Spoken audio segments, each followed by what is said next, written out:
Now, there's no doubt about it that by far the most anticipated Star Wars TV show of 2023 is the Ahsoka Tano series that has Rosario Dawson as the lead, and we also have characters like Sabine Wren, Grand Admiral Thrawn, Ezra Bridger, Era Syndulla, and even some Legends characters making their way to the Ahsoka series, and that's really going to create this great ensemble cast. This is Mike Zero. Make sure to subscribe if you are new to the channel for future Star Wars updates. Also, by the way, guys, make sure to drop a thumbs up on this video to support the channel. I thank you all so very much for the kind support. It is greatly appreciated. So, ever since the very end of Episode 9, a lot of fans have been really curious what in the world happened to Ben Solo.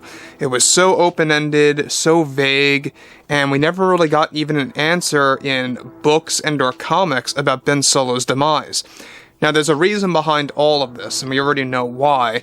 Bob Iger at the time did not want to fully disclose Ben Solo's fate at the very end of Episode 9, to keep open the possibility of exploring the Skywalkers again. And that's exactly, by the way, what they are doing in not just the near future, but also in the distant future, with an episode 10, 11, and 12 as the distant project. The more near future project are the Mandalorian movies, the Mandalorian trilogy that's going to serve as a new sequel trilogy in a sense, that's going to feature a lot of characters like Luke, Ahsoka, Ezra as the new trio, if you will, kind of like the equivalent of Luke, Han, Leia, Finn, Poe, Rey. On top of this, what's even all the more intriguing, however, is exactly what's been going on with actor Adam Driver and what John and Dave were able to fulfill for a new post-Episode 9 series. So let's dive right into this. Now, with John and Dave getting ready to develop the new roadmap of Star Wars beyond 2023 to expand the franchise, they have been very busy with bringing back some beloved characters and, of course, to the franchise to give it a brighter future.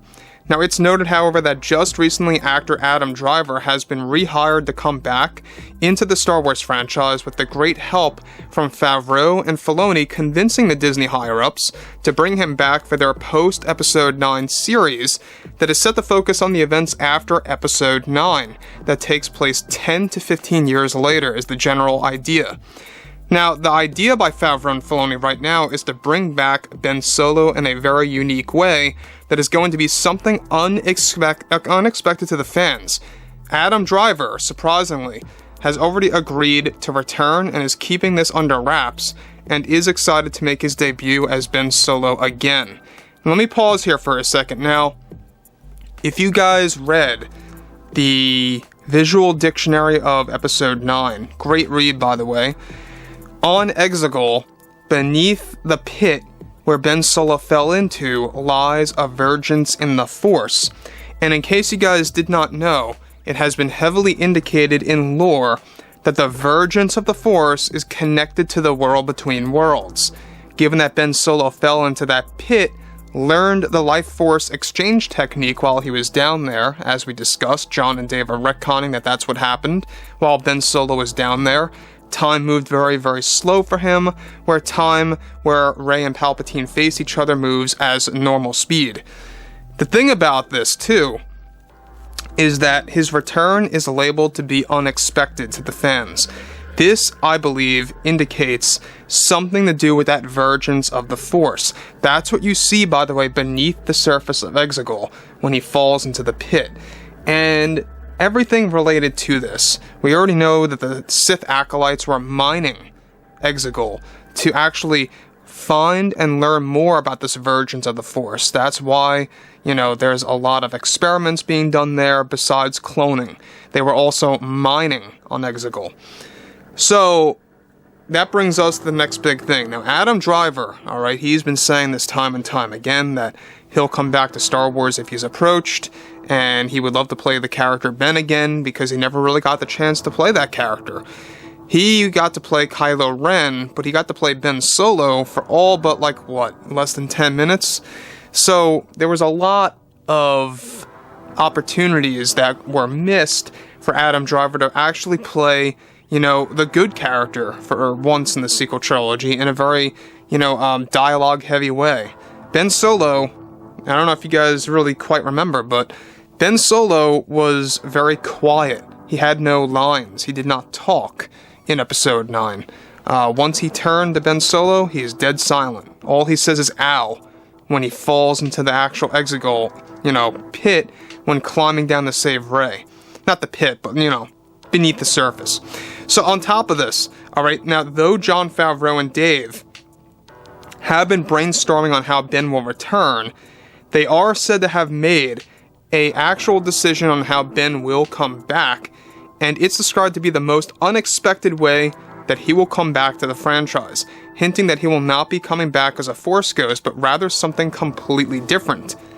Now, Jon and Dave have already created illustrations of Ben Solo having a different and slightly older design this time around. The thing is that Ben Solo's illustration description involves him in Jedi robes, something that has never been done before yet in canon. This is an indicator that Ben Solo could very well be alive in some way, shape, or form, as Jon and Dave also want to bring him back to life in a realistic way as one, and just one, of their options. Now, I don't know about you guys, but Ben Solo, in my mind, should have never died. I thought it was just a very bizarre way to end things, especially after him and Rey exchange a kiss, and it's also noted that J.J. Abrams did not want to kill off Ben Solo. That was forced upon him to make that decision. Now, obvious reasons, alright, I can see why they wanted to create a parallel of how Rey was basically in Luke's position and Ben Solo was in Darth Vader's position, or Anakin's, right? You have Vader lying on the floor, dying, and you also have Ben Solo laying on the floor, dying. It's literally like the same shot. Just go ahead and look at it. But in that moment, when he vanishes, you never really get to see him as a Force ghost, and Jon and Dave are taking advantage of that mystery, taking advantage of that opportunity to really kind of create something new out of what really happened in that moment. And that's what they're doing. They're doing something supposedly different than a Force ghost of how Ben Solo is going to actually come back. Now, this post-Episode 9 series is set to work in conjunction with that post-Episode 9 movie that Lindelof is working on, and there's a lot of things coming out of it. They're going to be working hand in hand together, story-wise. Obviously, I know a lot of fans are turned off by sequel trilogy content, I get it, but you know what? I think it's brilliant that Jon and Dave are going to be giving us their own version of sequel trilogy lore and the characters that surround it. And it could very well be a very interesting take on things. We already know that they are retconning, Rey's bloodline to becoming both a Kenobi and a Palpatine. We talked about this, of how Rey is going to be a descendant of Kenobi's brother. It's why Favreau told Joby Harold to insert that line of dialogue in the Kenobi series that Kenobi says he believes he had a brother. That was done on purpose for a reason.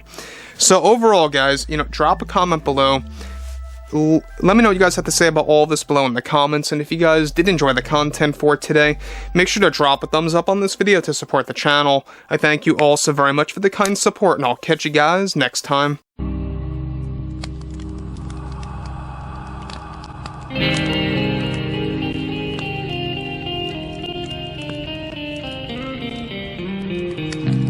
Gun in hand, we are alone again. From night to moon, we hear them moans again.